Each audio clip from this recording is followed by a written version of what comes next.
sir ಈಗ ಎರಡು sir documents ಕೇಳಿದ್ರು ಕೆಲವೊಂದನ್ನ ಕ್ಲಾರಿಫಿಕೇಶನ್ ಕೇಳಿದ್ರು ಯಾವ ಡಾಕ್ಯುಮೆಂಟ್ ಅದು ಲಾಸ್ಟ್ ಟೈಮ್ ಕೇಳಿದರು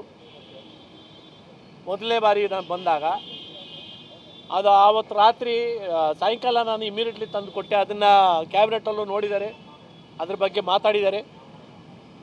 ಆಮೇಲೆ 2 ದಿನ ಬಿಟ್ಟು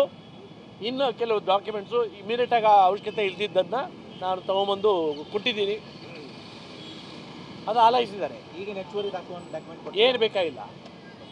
ಏನು ಕ್ಲಾರಿಫಿಕೇಶನ್ ನಮ್ಮ ಬಗ್ಗೆ ಮಾಡೋ ಆಪಾದನೆ ಏನು ಅಂತ ಅದು ಸಾಮಾನ್ಯವಾಗಿ ನೀವೇ ಆದರೂ ಸರಿ ಅವರೇ ಆದರೂ ಸರಿ ಸರ್ಕಾರ ಕರೆದಿದೆ ಸರ್ಕಾರ ಏನು ಬರೆದು ಕೊಟ್ಟಿದ್ರು ನನ್ನ ವಿರುದ್ಧ ಅದಕ್ಕೆ ಕ್ಲಾರಿಫಿಕೇಶನ್ ಕೇಳಬೇಕಲ್ಲ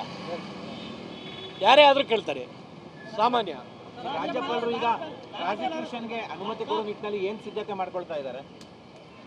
ಆ ಸಿದ್ಧತೆ ನಮಗೆ ಹೇಳ್ತಾರಾ ನೀವಲ್ಲಿದ್ದರೆ ಹೇಳ್ತೀರಾ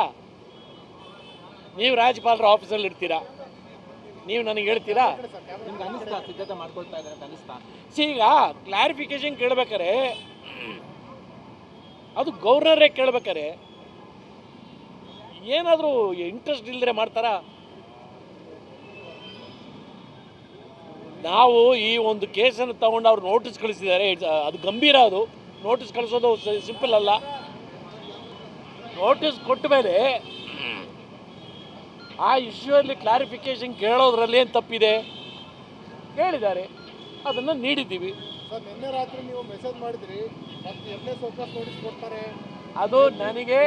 ನನಗೆ ಬಂದಿರೋ ಮಾಹಿತಿ ಕನ್ಫರ್ಮ್ ಮಾಡಿ ಅಂತ ಹೇಳಿದ್ರೆ ನಿಮ್ಮ ಮಾಧ್ಯಮದವರೇ ಸುಮಾರು ಜನ ಹೇಳಿದ್ದು 2ನೇ ನೋಟಿಸ್ ಅಂತ 2ನೇ ನೋಟಿಸ್ ಯಾವುದು ಕೊಟ್ಟಿಲ್ಲ ನನಗೆ ತಿಳಿದ ಮಟ್ಟಿಗೆ ಯಾವುದು ಕೊಟ್ಟಿಲ್ಲ ಕೊಟ್ಟಿದ್ರೆ ಒಳ್ಳೇದಾಗ್ತಾ ಇತ್ತು ಇರಲಿ ಅದು ನನ್ನ ಅಭಿಪ್ರಾಯ ಅವ್ರು ಏನು ಡಿಸೈಡ್ ಮಾಡಬೇಕು ಅವ್ರು ಮಾಡ್ತಾರೆ ಇಷ್ಟು ಇವತ್ತು ನಡೆದಿರೋದು ಆ ವಿವರಗಳನ್ನು ಹೇಳಿ ಬಂದಿದ್ದೀನಿ ಕಾದು ನೋಡೋಣ ವೆಯ್ಟ್ ಮಾಡೋಣ ನಾನು ವೆಯ್ಟ್ ಮಾಡ್ತೀನಿ ನೀವು ವೆಯ್ಟ್ ಮಾಡಿ